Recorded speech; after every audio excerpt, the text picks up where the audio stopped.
ഞാനിപ്പോ തിരക്കിലാണ്. പോ തിരക്കിനിടയിൽ കത്ത് പോസ്റ്റ് ചെയ്യാൻ മറക്കണ്ട. കത്തോ? ആർക്കാടി കത്ത്? എടി ആർക്കാന്ന്? എന്തിനാ ചൂടാവുന്നേ? രഹസ്യമായ കത്താണെങ്കിൽ ആരെങ്കിലും സ്വന്തം ഭർത്താവിന്റെ കയ്യിൽ കൊടുക്കോ?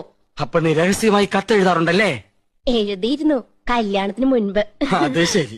2 പിള്ളേരുടെ തള്ളയായ ശേഷമാണോ നീ സത്യനോട് തുറന്നു പറയുന്നത്? നിന്നെ ഞാൻ ഡൈവേഴ്സ് ചെയ്യും. അയ്യോ, പ്രേമലേഖനൊന്നുമില്ല. പിന്നെ എങ്ങനെ സൗന്ദര്യം വർദ്ധിപ്പിക്കാന്നുള്ള വംതിയിലേക്കാ രഹസ്യം എഴുതിയിരുന്നത്. അതാണോ? ഇനി എന്നെ ഡൈവേഴ്സ് ചെയ്യോ? അയ്യോ ഇല്ല ഇന്ദു മതി, ഇംഗ്ലീഷും മതി. താങ്ക്സ്. ഈ കത്ത് വീട്ടിലേക്കാ. ഇക്കുറി വിഷുവിന് ഞാൻ വീട്ടിലേക്ക് ചെല്ലാന്ന് അറിയിക്കാനാ. വിഷുവിന് നീ വീട്ടിൽ പോകുന്നില്ലേ? ചെയ്ത് മോശമല്ലേ ഇന്ദു? ചേച്ചിമാരും പോണില്ല, അമ്മാവനെ ഒറ്റയ്ക്കാക്കിട്ട് പോകണ്ടാന്ന്. കഴിഞ്ഞ ഓണത്തിന് നീ പോയില്ല, ഈ വിഷുവിനെങ്കിലും ഒന്ന് പോയി കിട്ടുന്ന വിചാരിച്ചേ. ആഹാ, അപ്പൊ ഞാൻ പോയി കിട്ടണല്ലേ? മനസ്സിലിരിപ്പൊക്കെ ഞാൻ അറിയുന്നുണ്ട്. ഒരു റെപ്രസെന്റേറ്റീവ് അല്ല ഇന്ദു, റെപ്രസെന്റേറ്റീവ്. രണ്ടും ഒന്ന് തന്നെയാ.